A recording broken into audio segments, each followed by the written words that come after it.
자, 이스트 에이시아 유니온을 만들기가 쉬울까 어려울까? 왜 어려울까요? 역사 문제. 역사. 또 뭐가 있을까? 그런데 응? 이 동아시아라는 게 지역적 범주를 보면 한중일 외에도 대만이랑 몽골도 포괄하는 개념이 없어요. 아, 그렇지. 그러면은 한일 문제, 한일이나 한중 이런 문제도 있지만 중일 문제나 양안 문제 그런 것도 있는데 그렇죠. 근데 그거는 그 자체를 가지고 안 된다고 할 수 없는 것은 독일하고 프랑스는 원수지간처럼 세계 제1차 대전, 제2차 대전으로 싸웠잖아. 그래도 됐잖아. 그러니까 그거는 해결할 수 있을 거라고 보는데. 국가로 인정하지 않는데 나요? 아니 그러니까 그거는 아는데 그 문제가 중요한 건 알지만 전쟁을 그렇게 해. 예를 들어서 독일하고 프랑스 같은 경우에는 제1차, 제2차 대전, 그다음에 버블 전쟁, 나폴레옹 전쟁 수없이 많은 전쟁을 했단 말이에요. 근데도 하나가 됐단 말이에요. 하나가 됐다 그러니까 이제 협력을 한단 말이에요. 그러니까 뭐 그것도 완전히 해결 못할 문제는 아닐 것 같아요. 물론 어렵지. 그러니까 지금 얘기한 게 어려운 조건은 되는데 불가능은 아닐 거란 말이에요.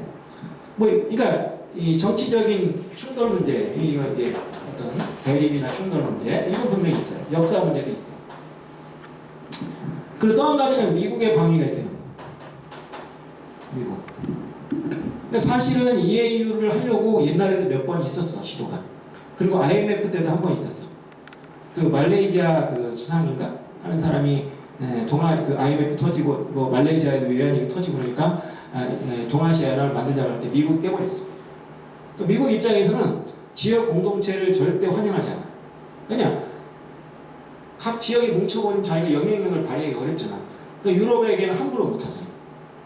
그 사실은 중남미 같은 경우에도 공동체 지금 만들긴 했는데 워낙 미국의 방위, 그러니까 중남미 같은 경우에는 미국이 꼬시는데 어떻게 꼬시느냐? 마침 삼성에서 노점하게 하는 건 똑같아. 그 중에 좀 이제 말 잘 들을 만한테 야 내가 너 돈 줄 테니까 너도 여기서 나와. 그런 식으로 막 배신을 해가지고 이 중남미 연합을 갖다가 막 흐트러 버린다고. 안 그러면은 자기가 마음대로 얘기를 해소할 수 없으니까. 마찬가지로 동아시아 연합체가 생긴다. 미국은 절대 기쁜 일이야. 그러니까 막 확 방해를 놓는다. 또 그럴 만한 힘도 있고. 또 우리는 또 남북이 갈려져 있죠. 여러 가지 이해관계 있기 때문에 이게 쉽게 안 되는데. 그러니까 상황이 원래 안 좋은 데다가 미국이 그렇게 해서 방해를 해요. 자, 그렇기 때문에 이제 그렇고, 특히 역사 문제. 이 역사 문제. 그러니까 안정권 의사가 그런 얘기를 했어요. 너희들이 이 전쟁을 계속 하게 되면, 이런 식으로 침략을 하게 되면 언젠가 그것 때문에 굉장히 힘들게 될 거다. 근데 내가 솔직히 얘기하면 그래요. 일본이 뭐 군국주의가 부활한다 얘기를 하는데 그건 솔직히 말해서 절대 아니야. 일본이 군국주의가 될 가능성은 절대로 없어. 왜냐? 일단 이게 틀려요. 일본은 민주주의 국가야. 근데 2차 대전을 일으킬 때 일본은 어떤 국가냐? 민주주의 국가라고 말하기 좀 어려워. 천황이 다스리는 나라였어. 근데 원래 독재 국가에서는 전쟁을 잘해. 왜냐? 국민을 생각하지 않기 때문에. 그리고 국민의 의견을 예를 들어서 북한이 지금 민주주의 국가라면 저렇게 막 백성들이 죽어가고 있는데 미사일 쏘고 핵무기 만들겠어요? 안 하지. 그 백성들에게 국민들에게 더 많은 걸 베풀겠지. 우리나라가 그렇게 국방비가 많이 있는데도 북한을 무서워하는 이유가 그리고 핵무기를 못 만드는 이유가 뭐냐? 국민의 의견을 무시할 수가 없기 때문이야. 그런데 북한은 그렇게 하잖아. 근데 일본도 마찬가지야. 1930년대 일본은 전제군주 국가는 아니었지만 어쨌든 간에 완전한 민주국가는 아니었어. 그래서 전쟁을 일으키기가 쉬웠어. 근데 지금의 일본이 그런 국가는 아니란 말이에요. 근데 왜 자꾸 그런 얘기를 하느냐? 일단 두 가지 생각할 수 있어요. 자, 상대하고 싸울 때는 상대의 약점을 잡아치는 게 좋아요. 예를 들어서 A라는 사람과 B라는 사람이 싸워. 근데 A가 옛날에 엄청나게 잘못한 게 있어. 그러면 B가 나중에 싸울 때 너 새끼야, 너 옛날에 그런 거 한 놈 아니야? 이 나쁜 놈, 너 원래 그런 놈이야. 이러면 굉장히 유리한 거죠. 전쟁할 수 있어요. 그러니까 우리나라 중국은 일본하고 싸우다 말빨이 안 되면 너희 새끼 옛날에 전쟁 일으켰지? 하고 탁 물고 늘어지면 아주 유리한 거죠. 전쟁할 수 있어요. 그런 면도 있고, 그러니까 그런 걸 알기 때문에 그걸 외교적으로 이용하는 거죠. 근데 또 한 가지 생각하시는 건 뭐냐면은 국민들 입장에서 볼 때는 의심이 가는 거야. 저놈들이 옛날에 전쟁을 일으켰는데 또 그러는 거 아닐까? 이런 생각 하지 않을 수가 없어요. 독일 같은 경우에도 그렇잖아. 독일이 통일되었을 때 사람 유럽에서 그랬거든. 야, 독일 통일되면 또 전쟁이 일으키는 거 아니야? 택도 없는 소리거든. 택도 없는 소리인데 그렇게 얘기를 해. 왜냐? 그렇게 옛날에 전과가 있었기 때문에. 그러니까 안중근 의사가 맞는 거야. 니들이 전쟁을 일으키고 계속 침략을 하면 나중에 언젠가 그것 때문에 굉장한 대가를 칠 거라고. 만약에 일본이 전쟁을 안 일으켰고 우리나라를 침략 안 했으면 지금 아마 50년대, 60년대, 70년대에 이 강력한 경제력을 가지고 아시아의 패권을 차지했을 거예요. 그런데 못 차지하잖아. 왜? 중국도 그렇고 일본도 우리나라도 그렇고 저놈들은 옛날에 전쟁 일으킨 놈들이야. 저놈들하고 협조하면 안 돼. 벌써 머릿속에 딱 박혀 있잖아요.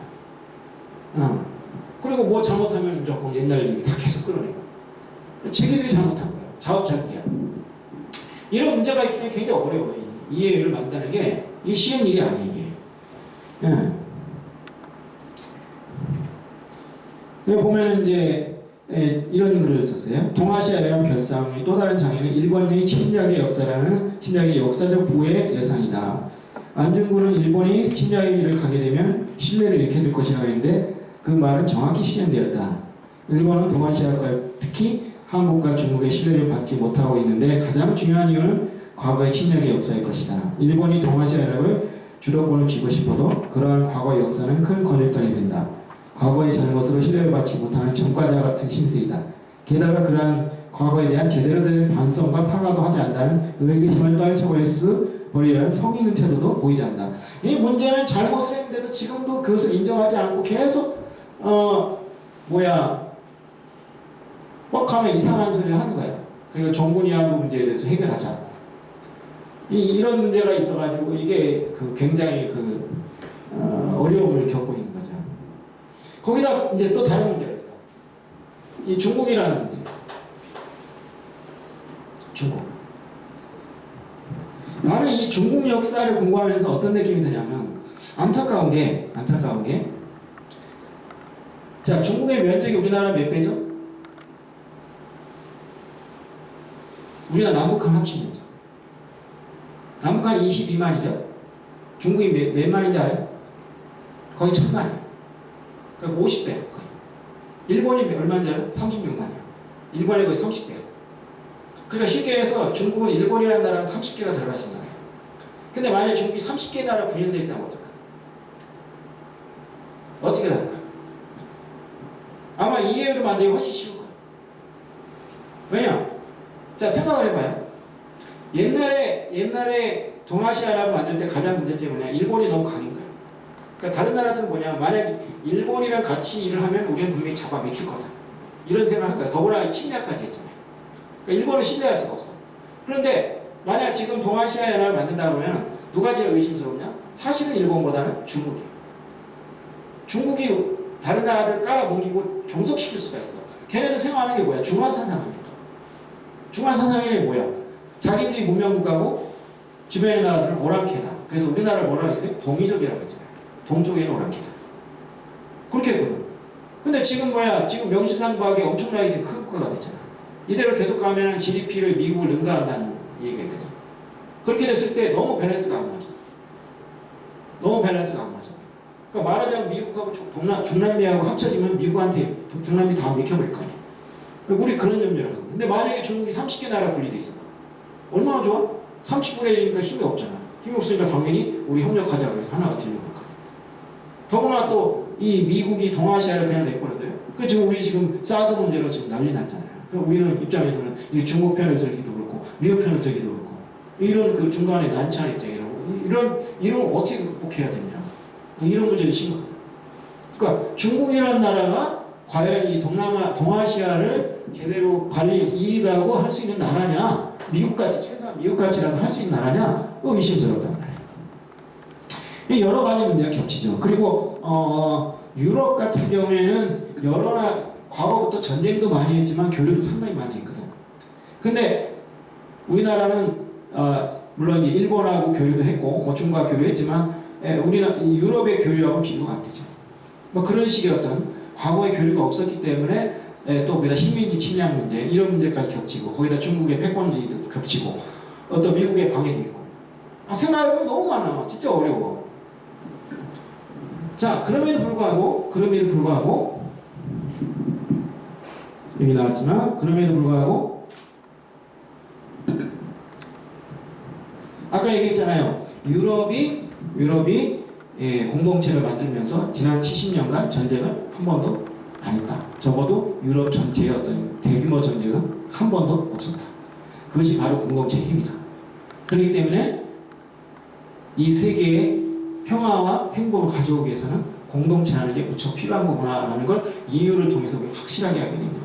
그러니까 뭐 EU 자체가 뭐 지금 이번에 영국이 이제 탈퇴를 해가지고 과연 EU가 얼마나 존재할 수 있느냐 뭐 이런 문제도 나오긴 나오는데 내가 생각에는 내가 예측인데 아마 영국은 아마 10년이나 20년 후에 다시 기어 들어갈 가능성이 굉장히 크다는 생각이 들어요. 왜냐 영국이 EU를 탈퇴해가지고 얻는 이익보다 아마 없어지는 게 훨씬 많을 것 같아요.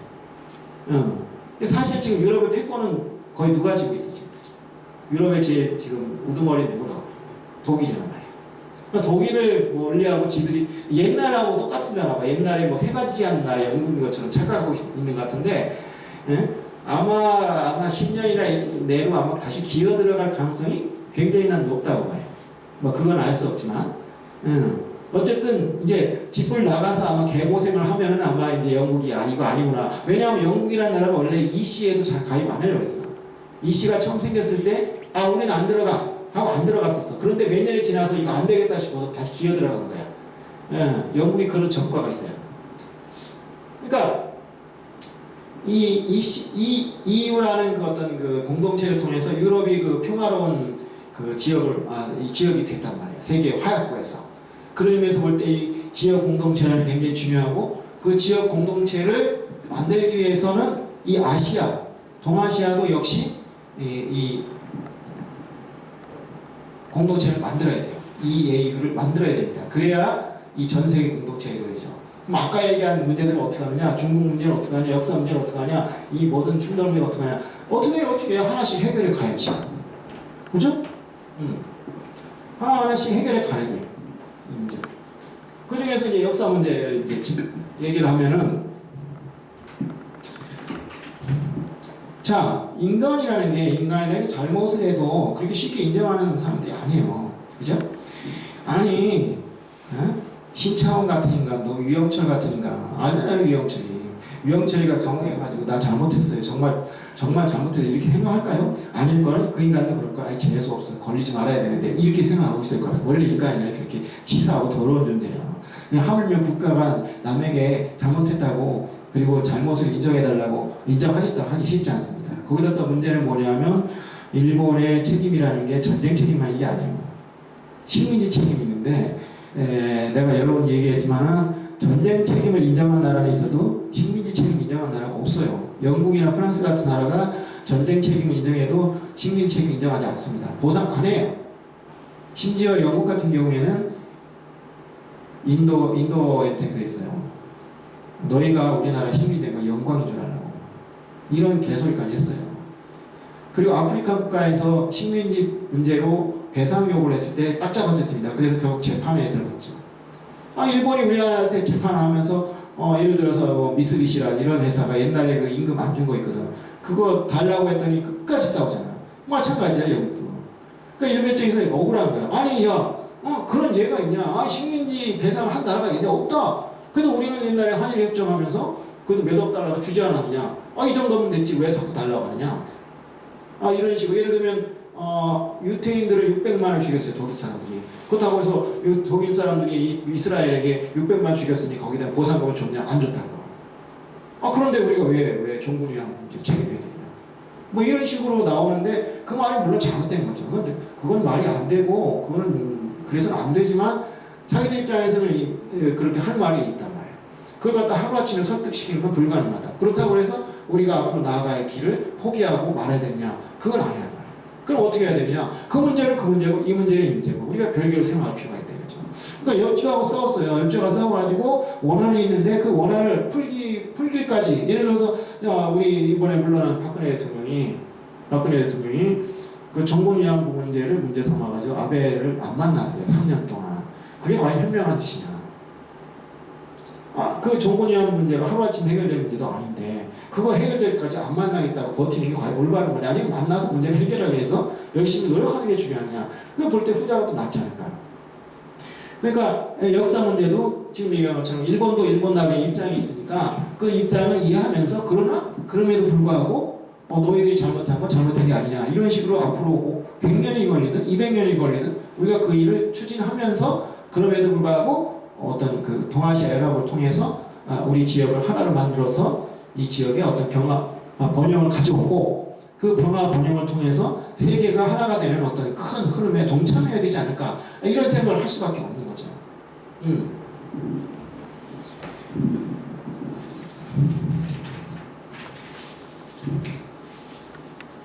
자, 그래서 이 인류 공동체로의 여정에 대해서 이제 앞으로 강의 내용에서 간단하게 좀 소개를 하겠습니다. 제 2강 21세기 대한민국 19세기 링컨의 길을 걷다. 이 얘기는 뭐냐? 남북 분열이 19세기에 미국에서 남북 전쟁이 일어났어요. 그 남북 전쟁이라는 것은 이제 여기서 이제 자세히 얘기하겠지만은 어떤 거냐면, 노예 해방이라는 거는, 노예 문제는 그냥 하나의 그 작은 이슈에 불과한 거고, 사실은 경제적 이해관계가 다른 남과 북이 싸운 것이다. 남부는 노예 노동을 기반으로 한 농업 생산 지역이고, 북부는 공업 생산 지역이다. 그래서 북부는 그 유약한 공업을 키우기 위해서 자유무역이 아니라 보호무역을 하자는 거고, 남부 같은 경우에는 보호무역이 아니라 자유무역을 하자. 자기들이 그 농산물을 팔아가지고 유럽에 팔아서 거기서 공산품 수입해온 내지 굳이 우리나라에서 수입 공업을 할 필요가 있느냐, 이런 식으로 얘기하는 거. 북부는 공업을 키워야지 나라가 잘 되기 때문에 공업을 키워달라. 그렇기 때문에 그 영국이나 유럽의 그 어떤 강력한 공업 생산력을 막기 위해서는 보호무역을 해줘야 된다. 그래야 우리가 클 수 있다. 이렇게 이제 달라지고, 거기에 이제 이슈 중에 하나가 바로 노예였다. 그러니까 남부 입장에서 농업을 하기 위해서는 노예가 필수적이었다. 이렇게 생각한 거죠. 그런 어떤 여러 가지 이유로 갈라지게 될 때, 이 링컨이 이 남북 전쟁을 잘 지휘해가지고 미국이 하나가 되게 해서 오늘날의 세계 최강의 미국을 만들었다. 그 링컨의 리더십이 뭐냐? 한마디로 얘기하면 포용과 설득이었다. 포용은 뭐냐? 상대방을 끝까지 이해하는 거예요. 그러니까 지금처럼 태극기 들고 말이지, 막 차에 올라가고 막 싸우진 않고, 상대방, 난 너의 입장을 이해한다. 아까 내가 얘기한 것처럼 일본이 옛날에 제국주의 침략을 한 것은 일본이 나빠서가 아니라, 그 당시에 제국주의 시대에서 많은 나라들이 제국주의 침략을 했기 때문에 일본도 거기서 부안해동을 한 거다. 그러니까 네가 잘못한 거는 이해가 간다. 그러나 그러면서 설득을 하는 거야. 그럼에도 불구하고 너희들이 하는 건 잘못한 거다. 남부가 너희들이 그 자유무역을 주장하고 그런 것은 이해는 간다. 그러나 우리가 합중국이 돼서 하나가 돼서 나가는 것이 우리에게 더 유리하다. 그러니까 너네들 빨리 돌아와라. 이런 식으로 계속 설득을 하는 거예요. 그러니까 그 둘 중에 하나가 빠지면 안 돼요. 만약 포용만 하게 되면 적당한 타협이 되죠. 그리고 설득만 하게 되면 독선이 됩니다. 두 가지를 한꺼번에 한 거죠. 그걸 절묘하게 조화시켜서 미국 합중국을 통합시킨 그 리더십을 가지고 우리나라가 지금 분열되어 있는데, 그 분열된 우리나라를 하나로 통합하는 어떤 그 리더십을 발휘할 수 있지 않을까. 이 역사가 어떤 교훈이 되지 않을까. 이런 생각에서 바로 이 21세기 대한민국 19세기 링컨의 길을 걷다. 그걸 얘기합니다. 지금 우리가 얼마나 분열이 되어 있습니까? 남과 북이 아니라 좌우로 나눠져 있고, 전라도 경상도로 나눠져 있고, 그리고 노인들하고 젊은이들이 나눠져 있고, 이걸 어떻게 통합을 시킬 것이냐. 무조건 통합해라, 이해해라, 무조건 승복해라, 이거 안 돼요. 지금 벌써 태극기 드는 사람들이 막 그냥 난리가 났잖아요. 그 사람들 가가지고 야 여러분 화합하십시오, 통합하십시오. 누가 들어요? 솔직히 거꾸로 얘기해서 만약에 헌법이 이번에 헌재에서 만약에 거꾸로 기각 판정을 났으면 그 반대 사람 촛불 든 사람이 가만히 있었겠습니까? 난리 났겠죠. 어차피 난리 나게 돼 있어. 근데 그걸 어떻게 갖다 통합을 시키느냐? 그게 바로 링컨의 리더십이에요. 그 다음에 아름다운 가정과 사랑은 뭐냐? 인류의 가장 작은 집단의 가정을 통합시킵니다. 자, 사람이 태어나면 가장 먼저 접하는 게 가정이란 말이죠. 그 가정이 지금 위험하다. 가족이 위험하다. 근데 그 가정이 안정되고 그 가족이 제대로 된 기반을 가질 때 건전한 사회인이 양성된다는 거죠. 그 가정이 엉망이 되고 내가 가출 청소년들 막 만나서 그 사람들, 그 아이들 얘기 들어보면은 그 아이들이 그 잘못된 게 이해가 돼요. 근데 지금 현재 우리나라 가정이 왜 잘못되느냐? 너무나 물질주의, 그 다음에 교육을 시켜도 학벌 위주의 명문대 입시 위주의 그런 교육만 시키지, 가정에서 밥 사는 교육도 안 하고, 그 다음에 가족이 같이 밥을 먹는 경우도 매우 드물어요. 일주일에 한 번 정도는 어떻게 가족끼리 다 밥을 먹나? 쉽지 않지. 그래 되니까 근데 어렸을 땐 좀 같이 먹었어? 쓸 때는 어느 때부터 같이 못 먹게 됐을까? 크고 이제 사춘기 때부터 응? 학교, 중학교, 고등학교 그렇지. 중고등학교 때부터 점점 어려워지는 거죠. 그 이유가 뭐겠어? 아이들은 어디 가? 학원 다녔지. 그리고 부모님은 늦게 오시지. 그럼 왜 늦게 오느냐? 돈 벌기 위해서. 돈 왜 버느냐? 사교육 시키기 위해서. 근데 그렇게 사교육을 시켜가지고 대학을 보내는 게 과연 행복이냐? 이런 문제를 생각할 수도 있고 거기에다가 같이 밥을 먹어야 되냐? 이런 의문도 가지고 있다고. 왜 같이 밥을 먹어요? 그걸 중요시 안 해요. 옛날에는 같이 밥을 먹으면서 밥상머리 교육을 시키고 서로 정을 나눔으로써 가족이 하나가 됐는데 그 중요성을 못 느껴요. 그냥 돈 많이 벌면 돼. 그 다음에 좋은 대학 가면 돼. 이것 때문에 그런 거 필요 없다고 생각하니까 인식적으로도 안 모이는 거야. 그러니까 가족이 더 해체가 될 수밖에 없어. 아웃 오브 사이트, 아웃 오브 마운드라고 하잖아요. 서로 안 보고 안 만나면 어떻게 돼요? 우리 두 큰 애가 지금 일본에 가서 지금 4년째, 5년째 됐어. 안 만나니까 있잖아. 만나면 어색한 거야. 너무 내가 후회가 돼. 그래서 내가 걔 유학 보낸 게. 그렇다고요. 그러니까 이 가정에서부터 어떤 뭐냐면 그 어떤 사랑이랄까 아니면 어떤 그 공동체의 정신을 갖다가 배워야 되는데 배울 수가 없어 지금. 그래서 이 가정을 갖다가 어떤 사랑의 공동체로 만들어보는 어떤 운동을 해야 되지 않을까 이런 생각이 드는 거죠. 그 다음에 남녀관계.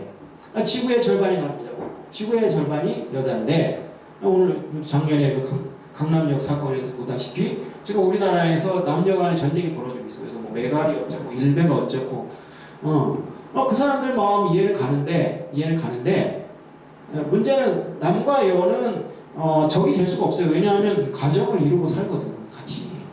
그렇기 때문에 가정을 이루고 사는 남녀가 적이 될 수가 없어요. 그리고 나에게는 적으로 만들 수 없는 여자들이 너무 많아. 어머니도 있고 아내도 있고 여동생도 있고 그리고 딸도 있어요. 그 사람들이 내 적이 될 수가 없어. 그리고 남자도 마찬가지일 남편도 있고 아버지도 있고 아버지나 동생을 적으로 만들고 싶어? 아니지. 그리고 뭐 남자친구를 적으로 만들고 싶지 않지. 그렇단 말이야. 자, 그렇지만 그럼에도 불구하고 서로 이해관계가 엇갈리는 건 어떻게 해야 되느냐? 그걸 갖다가 잘 해결해야지. 근데 내가 얘기하는 해법은 그거야. 남자 여자라는 개념을 없애버리자. 그게 뭐냐면 넌 남자니까 이래야 돼. 또 너는 여자니까 이래야 돼. 이런 식이 아니라 그 각자 가지고 있는 개성을 가지고 살아가도록 이 사회가 도와줘야 되지 않는가. 남자기 때문에 밖에서 일해라. 아니면 여자기 때문에 집에서 살림해라. 이것이 아니고 또 남자기 때문에 좀 시켜야 된다. 여자기 때문에 좀 얌전해야 된다. 이런 식의 생각이 아니라 그냥 그 사람이 얌전한 성격이면 얌전하게 살라. 그 사람이 씩씩한 성격이면 씩씩하게 살라. 그렇게 해서 마음대로 개성대로 마음대로 살게 해주면 굳이 싸울 일이 없어요. 그런데 넌 여자니까 이렇게 살아야 돼 하니까 억압이 되고 넌 남자니까 이렇게 살아야 돼 그러니까 억압이 되고 그 억압을 못 이긴 사람들이 마치 그 내가 억압을 당하는 것이 나는 내가 남자인데 내가 억압을 당하는 건 여자 때문 아닐까 또는 내가 여자인데 내가 억압을 당하는 건 남자 때문이 아닐까 이런 생각 때문에 서로를 미워할 수 있단 말이야. 그런 걸 이제 어떻게 극복할 것인가 요거를 이제 그 4강에서 다루고 싶고요. 그 다음에 이제 인간이 인간답게 사는 삶이에요. 이게 가장 핵심적인 문제라고 볼 수 있는데 결국 뭐냐 하면은 아까 이제 처음에 얘기한 것처럼 어떤 성취를 위해서 우리가 성취를 위해서 달린단 말이에요. 그냥 막 열심히 살자. 그럼 뭔가 이루어지겠지. 돈 많이 벌자. 그 다음에 뭐 공부 잘하자. 이런 어떤 성취에 매달리다 보니까 그러한 것이 인생을 행복하게 못하게 하는 걸 우리가 알면서도 결국 거기에서 딸려 나갈 수밖에 없어요. 근데 사실은 행복이라는 거는 그러한 것을 이루면 되는 것이 아니라 생각을 해봐요. 지금 삼성그룹의 이건희 회장 가족과 엉망이 됐잖아요. 아버지는 지금 혼상태에 빠져있고 첫째 아들은 이혼했고 둘째 딸은 지금 이혼하려고 준비하고 있고 막내 딸은 자살했고 그게 무슨 행복한 집입니까? 그리고 그 위에 집은 괜찮았냐? 이병철 회장 아들 이건희, 이맹희, 이철이 이맹희는 그 아버지 이병철한테 납치까지 당했어요. 납치까지 당하고 정신병원에 갇힐 뻔했어요. 그리고 이철이는 아버지를 갖다 청와대에 고발했습니다. 이게 행복한 가정입니까? 근데 돈에 관해서 그 집보다 돈 많은 집이 우리나라에 어디 있어요? 행복하지 않잖아요. 그걸 싸움 나는 게 그럼 뭐 현대 정주영 패밀리 왕자회랑까지 이렇게 하면서 싸워서 지금 원수 같잖아요. 서로 장례식 때도 안 하니 제사도 안 가잖아요. 서로. 이게 무슨 행복한 집입니까? 행복이라는 게 뭐냐? 돈 많고 뭐 능력 있고 외모 멋있고 그러면 행복이 오는 게 아니라 행복이 무엇이냐? 이 사회가 어떻게 살아가야 되냐 이런 문제를 제대로 고민하지 않으면 이 사회가 행복해질 수가 없습니다. 그 문제를 우리가 어떻게 할 것인가 이런 거를 갖다가 그리고 많이 가지고 있으면 되느냐 이런 문제 이런 근본적인 문제에 대해서 우리가 좀 생각을 해보자. 이것이 바로 제6강이에요. 그러니까 제6강은 뭐냐? 자 이러한 모든 변화를 위해서 가장 중요한 게 뭐냐? 교육이다. 이 나라 교육이 써본 거예요. 왜 써봤느냐? 입시교육 그 다음에 취업교육밖에 없어요. 그러니까 대학교는 취업학원이 됐고 그 다음에 초중고는 입시학원이 되버렸어요. 제대로 된 교육을 시키지 않아요. 인성교육을 안 시키고 행복이 뭔지 가르치는 교육도 안 시키고 또 꿈을 찾는 교육도 안 시켜요. 그냥 무조건 모두 다 줄을 세워가지고 너는 무슨 대학, 너는 무슨 대학, 너는 무슨 대학. 그리고 나중에 대학에 들어가면 너는 뭐 삼성, 너는 LG, 너는 공무원. 이런 식으로 줄을 세우는 것이 지금 교육이 아니란 말이에요. 이런 식의 교육 가지고 과연 이 나라가 미래가 있겠느냐. 우리가 이러한 어떤 세계의 공동체를 세워서 평화를과 번영을 구가하자는 그런 정신을 가진 인재들을 키울 수 있겠냐. 절대 못해. 앱솔루트리 노죠. 그런 면에서 교육을 근본적으로 바꿔보자. 그 다음에 7번째, 바른 역사를 이해하자. 그러니까 아까 얘기했지만 일본에 대해서도 내가 이제 이번에는 일본은 왜 사무라이 나라가 되느냐. 사무라이 하면 이렇게 폭력적인 인상을 주게 됐지만 사실은 사무라이는 칼을 든 사입니다. 역사적 경위가 있어가지고 사무라이가 탄생한 뿐이지 그 나라 사람들이 폭력적이고 그러기 때문에 사무라이가 된 건 아니란 말이에요. 그런 역사를 이해하게 되다 보면 일본이 왜 저렇게 행동할 수 있게 일본이 왜 제국주의 심리학을 다녔느냐 아까 얘기한 대로 세계가 제국주의의 물결을 입수하다 보니까 이쪽이 부안해동 해가지고 쳐들어온 거다. 그렇게 생각하면 물론 그렇다고 해서 제국주의 심리학이 좋은 거 아니고 합리화될 수는 없지만 그래도 일본이 나쁜 나라라는 생각은 안 못해요. 그러니까 옛날에 FBI에서 하는 말이 뭐냐면 죄는 미워하되 사람 미워하지 말라. 마찬가지로 일본의 죄는 분명히 나쁘고 그래서 우리는 미워해야 되겠지만 일본이라는 나라를 미워하는 것은 좀 아니지 않는가. 어떤 그런 이해가 되면은 대화가 훨씬 쉬워질 거다. 그런 의미죠. 물론 일본의 입장에서 마찬가지고. 근데 이런 이제 그 모든 과정을 겪고 나서 마지막에 다시 1 플러스 1은 2가 아니라 3이 될 수 있고 4가 될 수 있고 10이 될 수도 있다. 그러니까 옛말에 구수이 서말이라도 깨어야 보배다. 이런 말이 있잖아요.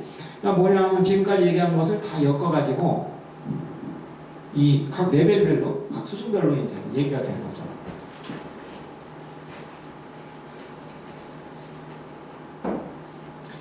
개인, 그 다음에 가족, 사회, 국가, 그리고 지역. 이 모든 레벨에서 지금 얘기가 된 거 아니에요. 지역 공동체를 어떻게 해야 될까? 국가를 어떻게 해야 될까? 사회를 어떻게 해야 될까? 가족을 어떻게 해야 될까? 개인을 어떻게 해야 될까? 지금 얘기를 지금 쫙 한 거 아닙니까? 이걸 갖다가 꿰는 거예요. 마치 구슬이 소마를 좀 꿰듯이 꿰가지고 하나의 결론을 내는 겁니다. 이 마지막에 가서. 그것이 바로 마지막에 얘기하는 8강 새로운 인류 공동체의 개인에서 인류 전체의 각 수준의 통합을 하나로 정리하여 인류 공동체의 길을 제시하자. 이것이 바로 마지막입니다. 이렇게 이제 뭐냐 하면 앞으로 강의가 이어질 겁니다. 자, 아무리 강조해도 모자르지 않는 건 바로 이 생각입니다. 자, 생각이 바뀌면 인생이 바뀐다. 이런 얘기를 하죠. 근데 그것을 좋지 않는 방면으로 생각하면 곤란해요. 예를 들어서 이 체제에 수능하라. 그냥 세상이 그러니까 거기에 적응해라. 보통 그런 얘기를 많이 하죠. 소위 말하는 자기개발서. 자기개발서 좀 읽어봤어? 제일 인상 깊은 게 어떻지? 설마 아프니까 청춘이 돼?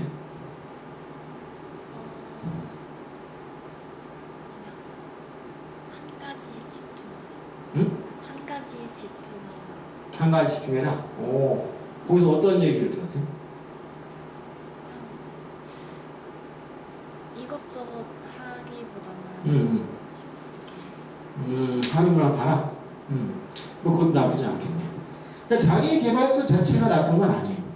근데 문제는 그런 것들이 어떤 세상의 변화를 하라고 이렇게 요구하기보다는 세상이 이러니까 네가 적응해야 돼 라는 식의 얘기가 대부분이라는 거죠. 물론 맞아요. 개인적으로는 세상에 적응해야죠. 우리가 뭐 세상을 주먹질해서 이길 수는 없으니까. 그러나 우리 모두가 하나가 돼서 다 이번에 이 박근혜 대통령 탄핵시킨 거. 이게 옛날에